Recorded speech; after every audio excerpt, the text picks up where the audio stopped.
Dahil walang kanin, hindi uso ang kanin, ganito ang mangyayari. Huwag ang hati. Ay, wala kaming kanin. Bagong kami ng kanin. Ayun, ayun, kasama ko. Hi ka muna. Hi. It is Ate Rio. Single yan. Wala kaming kanin dito. Tuloy pa. Nagka muna. Masya papa guys. Bilabol yan sa dalawa. Pari ko yan kung pari. Kasi, walang plato dito. Hindi na kami paper food. Hindi na kami kaupak. Diba? Ito yung dalawa.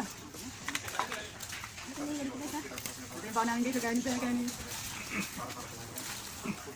Hindi daw po yung kanin natin.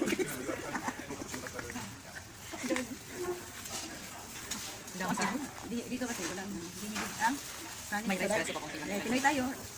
Rubber rice tayo. So, kanin lang tayo.